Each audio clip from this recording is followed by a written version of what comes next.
یہ سورہ اعراف کا 21واں رکوع اور 9ویں پارے کا 11واں رکوع ہے۔ ارشاد فرمایا وَاسْأَلْهُمْ عَنِ الْقَرْيَةِ الَّتِي كَانَتْ حَاضِرَةَ الْبَحْرِ، اے محبوب صلی اللہ علیہ وسلم آپ ان یہودیوں سے پوچھئے اس بستی کے بارے میں کہ جو بستی سمندر کے کنارے واقع تھی۔ یہ پوچھنا ان یہودیوں کو تنبیہ کرنے کے لیے ہے اور یہ بتانے کے لیے ہے کہ تمہارے آباء و اجداد میں ایسے کئی لوگ گزرے کہ جو اللہ تعالی کی نافرمانی کرنا ان کی عادت تھی۔ تو ان لوگوں کی عادت تم میں بھی ہے، تم بھی رسول اللہ صلی اللہ علیہ وآلہ وسلم کی نافرمانی کر کے اللہ تعالی کو ناراض کر رہے ہو۔ اِذْ یعدون فی السبت، جب ان لوگوں نے ہفتے کے دن کے بارے میں سرکشی کی۔ ہفتے کے دن انہیں کسی قسم کا کوئی دنیاوی کاروبار یا دنیاوی مشاغل یا دنیاوی شکار وغیرہ سب منع تھا۔ ہمارے یہاں جمعۃ المبارک کا دن عظیم دن ہے، مگر ہمارے لیے کاروبار صرف جمعے کی پہلی اذان سے لے کر نماز کے اختتام تک ہر قسم کے دنیاوی مشاغل منع ہیں، لیکن ان کے لیے ہفتے کا دن اور ہفتے کی رات پورے 24 گھنٹے میں صرف وہ اللہ کی عبادت کریں، اس کے علاوہ کوئی چیز دنیاوی مقاصد یا دنیاوی مشاغل ان کے لیے جائز نہ تھی۔ اِذْ یعدون فی السبت، جب انہوں نے ہفتے کے دن سرکشی کی۔ اِذْ تأتیہم حیتانہم یوم سبتہم شرعا، جب ان کی مچھلیاں ہفتے کے دن بہت کثرت سے پانی کے اوپر بہتی ہوئی نظر آتی، وَيَوْمَ لَا يَسْبِتُونَ لَا تَأْتِيهِمْ، اور جب ہفتے کا دن نہ ہوتا تو مچھلیاں نہ آتی۔ ہفتے کے دن مچھلیوں کی اس قدر کثرت ہوتی کہ بعض مفسرین نے فرمایا کہ پانی نظر نہ آتا، مچھلیاں ہی مچھلیاں نظر آتی۔ یہ سمجھانے کے لیے ارشاد فرمایا۔ تو مچھلیوں کا شکار انہیں بڑا آسان لگتا ہفتے کے دن، اور ہفتے کے دن کے علاوہ اور دنوں میں یہ عالم ہوتا کہ بہت کم مچھلیاں آتی جس سے بڑی مشکل سے ان کا گزارا ہوتا۔ یہ وہ لوگ تھے جو سمندر کے کنارے رہتے تھے، ان کی گزر اوقات وہ صرف مچھلی کے کھانے پر اور مچھلی کو بیچنے پر تھی۔ کذالک، اسی طرح، نبلوہم بما کانوا یفسقون، ہم نے انہیں آزمایا اس وجہ سے کہ وہ نافرمانی کیا کرتے تھے۔ یہ آزمائش ان پر گناہوں کی وجہ سے آئی۔ اب ان لوگوں نے یہ سوچا کہ یہ تو بڑا مسئلہ ہے، کچھ سالوں تک تو یہ برداشت کرتے رہے، پھر چونکہ ان کے ایمان کمزور تھے لہذا انہوں نے ایک تدبیر سوچی۔ انہوں نے ایسا کیا کہ سمندر سے نہریں کھودی اور اپنے علاقوں میں بہت بڑے بڑے تالاب بنائے۔ جب ہفتے کا دن آتا تو نہر کا منہ کھول دیتے تو سمندر کا پانی نہر کے ذریعے ان تالابوں میں جمع ہو جاتا جو سمندر کی سطح سے نیچے تھے۔ جب پانی جمع ہوتا تو مچھلیاں بھی آ جاتی، اور جب مچھلیوں سے وہ تالاب بھر جاتا تو وہ پھر نہر کا منہ بند کر دیتے تاکہ مچھلیاں واپس نہ جا سکیں، اور پھر اتوار کے دن ان مچھلیوں کو پکڑ لیتے، اور وہ یہ کہتے کہ ہم ہفتے کے دن شکار نہیں کرتے، ہم تو اتوار کے دن شکار کرتے ہیں۔ ہفتے کے دن تو صرف ہم دو کام کرتے ہیں، نہر کا منہ کھولتے ہیں اور نہر کا منہ بند کر دیتے ہیں۔ حضرت داؤد علیہ نبینا علیہ الصلوۃ والسلام نے انہیں سمجھایا کہ ہفتے کے دن نہر کا منہ کھولنا اور پھر بند کر دینا اور مچھلیوں کو تالاب میں قید کر لینا، یہی تو شکار ہے۔ تو وہ کہنے لگے کہ ہم کئی سالوں سے یہ کام کر رہے ہیں، مگر ابھی تک ہم پر کوئی تکلیف نہیں آئی. اگر اللہ ناراض ہوتا تو ہم پر مشکل آتی. اس طرح یہ 70 سال تک یہ گناہ کرتے رہے. 70 سال تک بظاہر انہیں کوئی دنیاوی تکالیف ان پر نہ آئیں اور وہ یہی سمجھے کہ ہم جو کر رہے ہیں وہ صحیح کر رہے ہیں. آخرکار ان پر عذاب آیا اور یہ قوم بندر بنا دی گئی. اس قوم کے بندر بننے سے پہلے ایسے لوگ تھے اس قوم میں کہ جو اس کام کو غلط سمجھتے تھے اور وہ یہ کام نہیں کرتے تھے. تو ان لوگوں نے کہا کہ ہم تمہیں سمجھا سمجھا کے تھک گئے, تم راہ ہدایت پر آتے نہیں ہو, لہذا اب ہم یہ کریں گے کہ پورے گاؤں کے بیچ میں ایک دیوار ہم بنا لیتے ہیں. جو لوگ شکار کرتے ہیں اور اللہ کی نافرمانی کرتے ہیں وہ دائیں طرف چلے جائیں, ہم ان سے کوئی تعلق نہیں رکھیں گے, ہماری رشتہ داری بھی ان سے ختم ہے چونکہ یہ اللہ کے نافرمان ہیں. اور دوسری طرف وہ لوگ ہوں گے جو شکار ہفتے کے دن نہیں کرتے. انہوں نے آنے جانے کا راستہ بھی الگ بنایا, بیچ میں ایک بڑی دیوار کھینچ لی. یہ لوگ جو شکار نہیں کرتے تھے ان کے بھی دو گروپ تھے.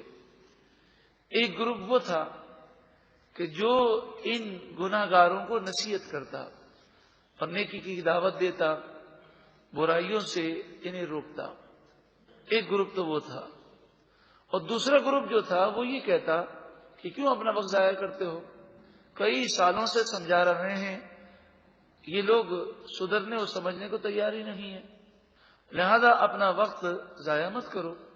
قرآن مجید فرقان حمید نے ان دونوں گروہ کے کلام اور گفتگو کو اس طرح بیان فرمایا, وَإِذْ قَالَتْ أُمَّةٌ مِّنْهُمْ, اور یاد کرو جب ان میں سے ایک گروہ نے کہا, جو گناہ تو نہیں کرتا تھا مگر اس نے نیکی کی دعوت چھوڑ دی تھی. اس نے ان لوگوں سے کہا جو نیکی کی دعوت دیا کرتے تھے, لِمَ تَعِظُونَ قَوْمًا اللَّهُ مُهْلِكُهُمْ, تم اس قوم کو نصیحت کیوں کرتے ہو جسے اللہ تعالی ہلاک کرنے والا ہے. او معذبهم عذابا شدیدا, یا انہیں شدید عذاب دے گا. تو وہ نیکی کی دعوت دینے والے, برائی سے روکنے والے جواب یہ دیتے, قالوا معذرۃ الی ربکم, انہوں نے کہا ہم نصیحت اس لیے کرتے ہیں کہ اپنے رب کی بارگاہ میں عذر پیش کر سکیں کہ پروردگار ہم نے تو بہت سمجھانے کی کوشش کی, تو ان کے گناہوں کی وجہ سے ہم پر عذاب نہ ڈال. تو نصیحت کرنے کا ایک فائدہ یہ ہوتا ہے کہ یہ حجت بن جاتی ہے. کل بروز قیامت وہ گناہگار یہ دعویٰ نہیں کر سکتا کہ پروردگار اس نے مجھے گناہ سے روکنے کی کوشش نہ کی. اس آیت سے واضح طور پہ معلوم ہوا کہ ہم نیکی کا پیغام دیں, بری بات کو رد کر دیں, گناہ سے نفرت دلانے کی کوشش کریں, یہ ہمارا کام ہے. ہدایت رب العالمین کی قدرت میں ہے, وہ جسے چاہے گا ہدایت عطا فرمائے گا. لیکن کوئی اگر ہماری بات نہیں مانتا پھر بھی بار بار نصیحت کرنی چاہیے اور پوری کوشش کرنی چاہیے, کیونکہ انسانی قلب پر ایسے لمحات کبھی کبھی آتے ہیں کہ 1000 مرتبہ نصیحت کی جائے اس پر اثر نہیں ہوتا, اور کبھی دل کی کیفیات ایسی ہوتی ہیں کوئی بات سمجھائی جائے فوراً سمجھ جاتا ہے. وَلَعَلَّهُمْ يَتَّقُونَ, انہوں نے کہا ہم یہ نصیحت اس لیے کرتے ہیں تاکہ وہ اللہ سے ڈریں اور متقی پرہیزگار بن جائیں. ہو سکتا ہے کوئی لمحہ ایسا ہو کہ ان کو بات سمجھ میں آ جائے. فَلَمَّا نَسُوا مَا ذُكِّرُوا بِهِ, پس جو انہیں نصیحتیں کی گئیں انہوں نے جب ان نصیحتوں کو بھلا دیا, أَنْجَيْنَا الَّذِينَ يَنْهَوْنَ عَنِ السُّوءِ, تو جو لوگ برائی سے روکتے تھے ہم نے انہیں نجات دے دی. وَأَخَذْنَا الَّذِينَ ظَلَمُوا بِعَذَابٍ بَئِيسٍ بِمَا كَانُوا يَفْسُقُونَ, اور ہم نے ظالموں کو برے عذاب کے ساتھ پکڑ لیا، اس وجہ سے کہ وہ نافرمانی کرتے تھے۔ فَلَمَّا عَتَوْا عَمَّا نُهُوا عَنْهُ، جس چیز سے انہیں روکا گیا، پس جب انہوں نے وہ کام کیے اور حد سے تجاوز کر گئے، قلنا، ہم نے فرمایا، لہم، ان سے، کونوا قردۃ خاسئین، اے لوگوں دھتکارے ہوئے ذلیل رسوا بندر بن جاؤ۔ قردۃ، بندر۔ ایک صبح نیک لوگوں نے یہ دیکھا کہ برابر میں جو دیوار ہے اور دیوار کے پیچھے گناہگار لوگ رہتے ہیں۔ کیا بات ہے، صبح کا وقت ہے، بڑا سناٹا ہے، کسی قسم کی کوئی آواز نہیں ہے۔ انہوں نے خیال کیا کہ شراب پی کر مدہوش ہوں گے۔ وہ دیوار پر چڑھ کر انہوں نے دیکھا تو انہیں بڑی حیرت ہوئی کہ پوری بستی میں بندر ہی بندر تھے۔ انہوں نے خیال کیا کہ نہ جانے یہ لوگ کہاں گئے۔ اب وہ دیوار کود کر یا دروازہ کھول کر اس بستی میں گئے تو انہیں بڑی حیرت ہوئی کہ وہ بندر ان کے پاس آتے اور روتے اور ان کے کپڑوں کو سونگھتے اور ان کے جسم سے اپنا سر جو ہے وہ لگا کر افسوس کا اظہار کرتے۔ تو وہ سمجھ گئے کہ اللہ کا عذاب آ گیا اور یہ بندر بنا دیے گئے۔ اللہ تبارک و تعالی نے ان کی صورتیں، ان کے جسم تو بندر بنا دیے، لیکن ان میں شعور ابھی باقی تھا۔ یہ اپنے رشتہ داروں کو پہچانتے اور ان کی باتوں کو سنتے اور سمجھتے تھے۔ تو ان نیک لوگوں نے انہیں کہا کہ ہم تو تمہیں کہتے تھے کہ تم یہ گناہ نہ کرو، لیکن تم نے ہماری باتوں کو تسلیم نہ کیا، اور وہ اپنے سر کو اس طرح ہلاتے گویا کہ ان باتوں کو سمجھ رہے ہیں۔ 3 دن تک یہ زندہ رہے اور پھر یہ سب کے سب ہلاک ہو گئے۔ امام مسلم علیہ رحمہ مسلم شریف میں حدیث پاک آپ لکھتے ہیں، نبی اکرم صلی اللہ علیہ وآلہ وسلم سے پوچھا گیا کہ یہ بندر اور خنزیر کیا انہی نسل سے ہیں کہ جن پر اللہ کا عذاب آیا؟ تو آقا دو جہاں صلی اللہ علیہ وآلہ وسلم نے ارشاد فرمایا کہ جب اللہ تعالیٰ کسی قوم پر عذاب دے تو اس کی نسل نہیں چلتی۔ جب کسی کو بندر بنا دے، خنزیر بنا دے، تو وہ 3 دن سے زیادہ زندہ نہیں رہ سکتے۔ اور آپ نے فرمایا یہ بندر اور خنزیر جو پائے جاتے ہیں یہ جانوروں کی ایک قسم ہے، یہ وہ لوگ نہیں جن پر اللہ کا عذاب آیا۔ اس حدیث پاک سے واضح طور پر یہ غلط فہمی کا ازالہ ہو جاتا ہے کہ جو لوگ بندروں کو اور خنزیروں کو یہ سمجھتے ہیں کہ یہ وہی لوگ ہیں جن پر اللہ کا عذاب آیا، ایسی بات نہیں ہے۔ محترم پیارے بھائیوں، اس واقعے پر آپ غور کریں، سوچیں۔ یہ لوگ کافر نہیں تھے، یہ توریت کے ماننے والے تھے، یہ زبور کے ماننے والے تھے۔ یہ لوگ ایسے تھے کہ یہ لوگ اپنے آپ کو مومن اور مسلمان سمجھتے تھے۔ پھر دوسری بات یہ دیکھیں کہ انہوں نے اور کوئی گناہ نہیں کیا، صرف ایک گناہ کیا، باقی کسی اور چیز کی نافرمانی نہیں کی، صرف ایک گناہ، اور وہ گناہ بھی ڈائریکٹ نہیں کیا، بالکل بے شرمی کے ساتھ گناہ کیا ہو، بلکہ غلط فہمی میں مبتلا ہوئے، گو کہ وہ یہ سمجھتے تھے کہ ہم اپنے آپ کو دھوکہ دے رہے ہیں۔ انہوں نے کیا کیا، وہ نہریں کھود کر وہ سمجھے کہ ہم تو شکار ہفتے کے دن نہیں کر رہے۔ جب انہوں نے اللہ تعالیٰ کے ایک حکم کی نافرمانی کی تو ان پر عذاب آیا۔ ہم سوچیں کہ ہم دن رات کتنے گناہ کرتے ہیں مسلمان ہونے کے باوجود۔ پھر یہ بھی غور کریں اس واقعے میں کہ انہیں 70 سال تک ڈھیل دی گئی، تو اگر ہم گناہ کرتے ہیں اور 4 سال 5 سال 10 سال اگر کوئی تکلیف نہیں پہنچتی تو یہ نہ سمجھیں کہ اللہ تعالیٰ راضی ہے، ہو سکتا ہے عذاب اور گرفت آنے والی ہو۔ اجتماعی عذاب اب نہیں آتا، لیکن انفرادی مشکلات اور انفرادی عذابات آتے رہتے ہیں۔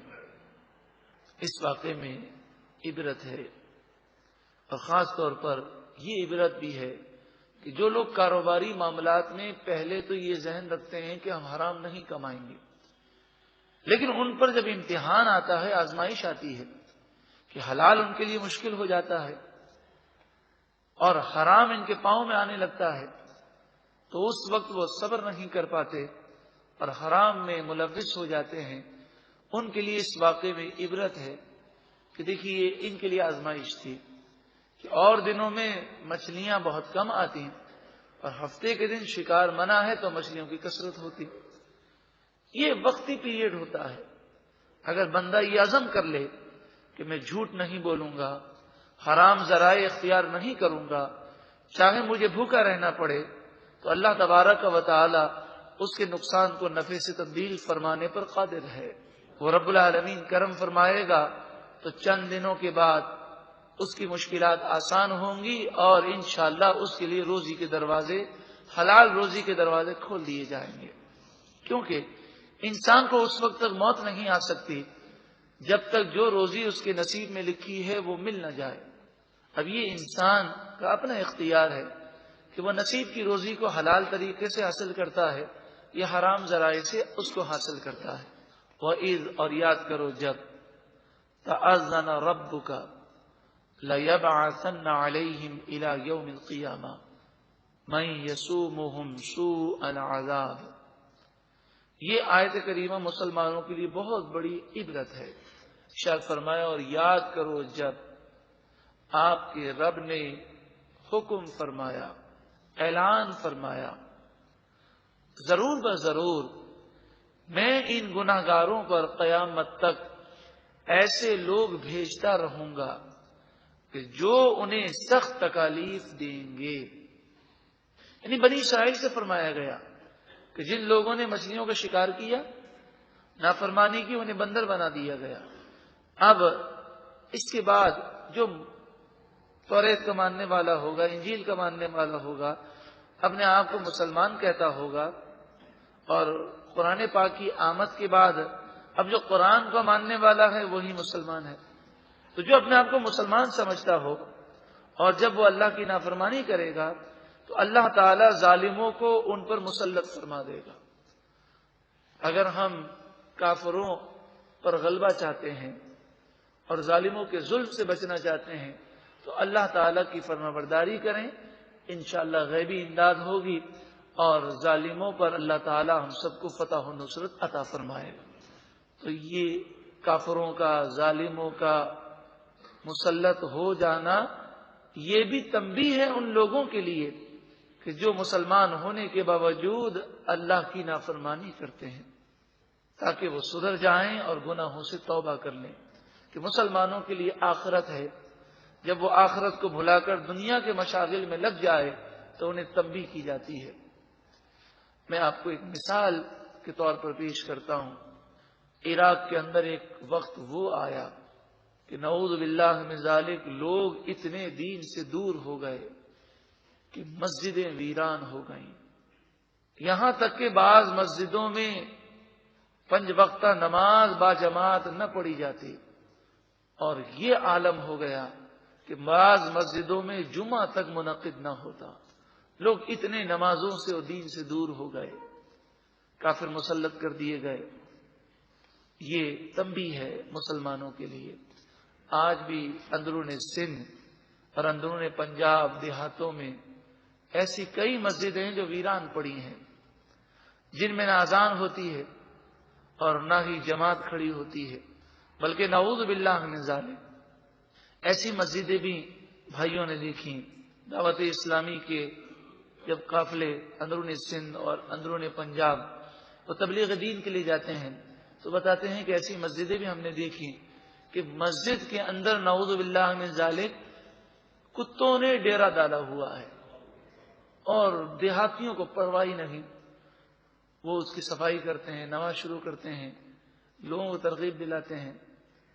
اسی طرح 7 شریف میں ایک قافلہ پہنچا تو انہوں نے کہا کہ ہم ایک جگہ پر گئے تھے آج سے چند سالوں پہلے، تو ایک مسجد تھی، اس کی ایک دیوار گر گئی تھی، لیکن اب گئے تو اس جگہ مسجد نہیں تھی۔ پوچھا یہ کیا مسئلہ ہوا؟ تو کہا ایک دیوار تو گر گئی تھی، ہم نے تینوں دیواریں گرا کر اس کو کھیل کا گراؤنڈ بنا دیا، نعوذ باللہ من ذالک۔ تو جب ایسے حالات ہوں اور ہمارے ملک میں ہوں تو بتائیے مہنگائی کہاں سے ختم ہوگی، بے برکتی کہاں سے ختم ہوگی، اللہ کی رحمتیں اور برکتیں ہمیں کیسے ملیں گی؟ اللہ تعالی ہمارے گناہوں کو معاف فرمائے اور ہمیں نیکی کی دعوت عام کرنے کا جذبہ عطا فرمائے۔ ان ربک لسریع العقاب، بے شک آپ کا رب ضرور جلد عذاب دینے والا ہے، وَإِنَّهُ لَغَفُورٌ رَحِيمٌ، اور بے شک وہ ضرور بخشنے والا مہربان ہے۔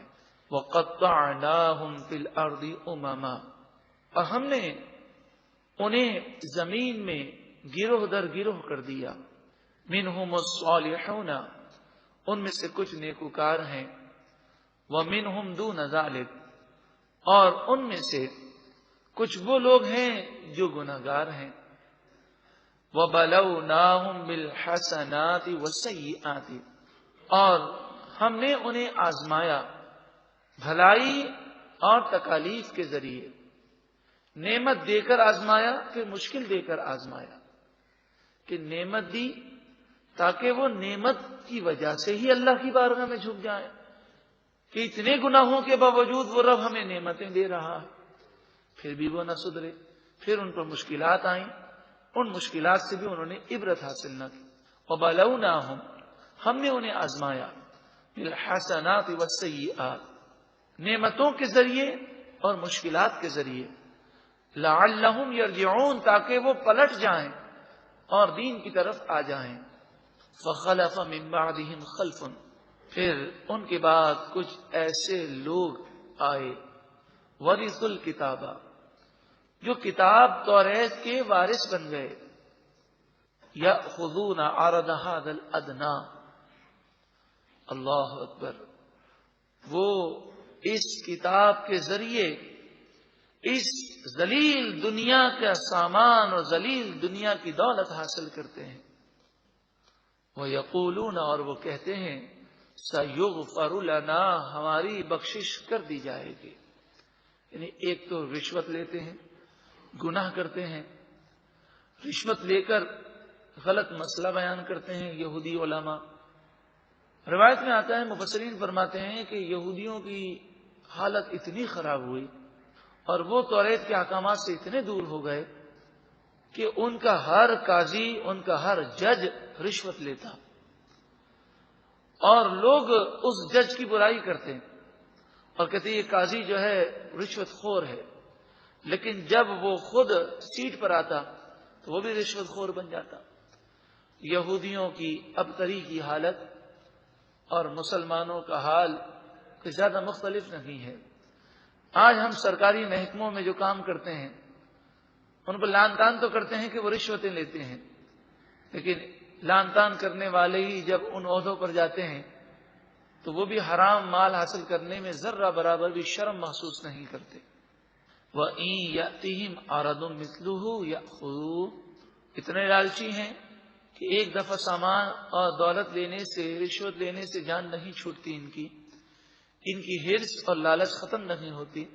اسی کی مثل اور دولت مل جائے تو وہ لے لیتے ہیں، ہڑپ کر جاتے ہیں۔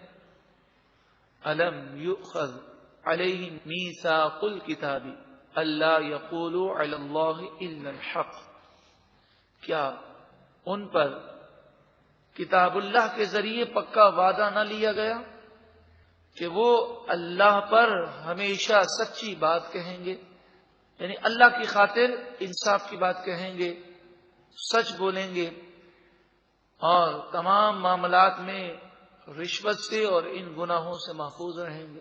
کیونکہ انسان جب رشوت لیتا ہے تو دو صورتیں ہیں، رشوت لیتے وقت وہ یا تو کسی کا حق مارتا ہے، رشوت لے کر اس کا کام کر دیتا ہے، یا جب ملک میں رشوت کی لعنت عام ہو جائے تو پھر عالم یہ ہوتا ہے کہ جن کے حقوق ہیں وہ صرف ایک سگنیچر کے لیے مارے مارے پھرتے ہیں۔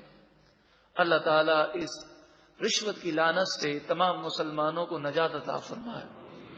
وَدَرَسُوا مَا فِيهِ، اور انہوں نے اس کتاب کو پڑھا، جو کچھ اس کتاب میں ہے انہوں نے پڑھا۔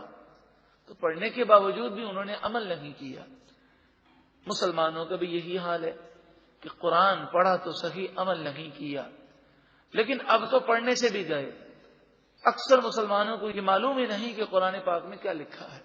وَالدَّارُ الْآخِرَةُ خَيْرٌ لِلَّذِينَ يَتَّقُونَ، اور آخرت کا گھر ان لوگوں کے لیے بہت بہتر ہے جو تقوی اختیار کرتے ہیں، اللہ سے ڈرتے ہیں. افلا تعقلون، کیا تم عقل نہیں رکھتے؟ والذین یمسکون بالکتاب، اور وہ لوگ جو اللہ کی کتاب کو مضبوطی سے تھامتے ہیں. واقاموا الصلاۃ، اور نماز قائم رکھتے ہیں. کتاب کو مضبوطی سے تھامنا اور پھر نماز کا ذکر ہے. اس سے آپ نماز کی اہمیت کا اندازہ لگا سکتے ہیں. جو شخص یہ محسوس کرتا ہو کہ نیکی کا جذبہ میرے اندر نہیں، مجھے عبادت کا شوق پیدا نہیں ہوتا، گناہ سے میں بچ نہیں پاتا، وہ نماز کی پابندی کرے، اپنے اوپر جبر کرے اور کسی حال میں نماز نہ چھوڑے. اور نماز کی جب وہ پابندی کرے گا اور ساتھ میں اپنی نماز کو درست کرنے کی کوشش بھی کرے، انشاءاللہ عز و جل نماز کی برکت سے ہر برائی سے اسے نفرت ہو جائے گی. انا لا نضيع اجر المصلحين، بے شک ہم اصلاح کرنے والوں نیک لوگوں کے اجر کو ضائع نہیں کریں گے. وَإِذْ، اور یاد کرو جب نَتَقْنَا الْجَبَلَ فَوْقَهُمْ، ہم نے پہاڑ کو ان کے اوپر بلند کیا. بنی اسرائیل نے جب توریت کو ماننے سے انکار کیا تو ان کے اوپر کوہ طور کو بلند کیا گیا. كَأَنَّهُ غُلَّةٌ، گویا کہ وہ ان پر بادل ہے. وَظَنُّوا أَنَّهُ وَاقِعٌ بِهِمْ، اور انہوں نے یقین کر لیا تھا کہ یہ اب پہاڑ ان کے اوپر گرے گا. ان سے فرمایا گیا یا تو توریت کو ماننے کا اقرار کرو یا پھر یہ پہاڑ تم پر گرتا ہے. ان سے فرمایا گیا خذوا ما آتیناکم بقوۃ، جو تمہیں ہم نے عطا کیا یعنی توریت، اسے مضبوطی سے تھام لو. واذکروا، اور عمل کرو، ما فیہ، جو کچھ توریت میں ہے اس پر عمل کرو. لعلکم تتقون، تاکہ تم پرہیزگار بن جاؤ. تو اللہ کی کتاب پر عمل کرنے کا فائدہ تقوی اور پرہیزگاری کا حصول ہے. اگر ہم آج بھی قرآن پاک کو مضبوطی سے تھام لیں اور جو آیت سنیں، جو حکم معلوم ہو، اپنا محاسبہ ہو، میرا اس پر عمل ہے یا نہیں. عمل ہے تو اللہ کا شکر ادا کریں، اللہ سے استقامت کی دعا کریں، اور عمل نہیں تو اسے اپنے ذہنوں میں نوٹ کر لیں اور نیت کر لیں کہ آج کے بعد میں انشاءاللہ اس پر عمل کروں گا. یہی کتاب اللہ کا مقصد ہے، اور حقیقت یہی ہے کہ قرآن پاک سے جب لوگ وابستہ ہو جائیں، اور مسلمان جب بھی قرآن پاک سے وابستہ ہوئے، وہ دنیا کی سپر پاور بن گئے. دنیا کی عزت بھی ملی اور آخرت کے فوائد بھی انہیں ملے. اللہ تعالی ہم سب کو عمل کی توفیق عطا فرمائے.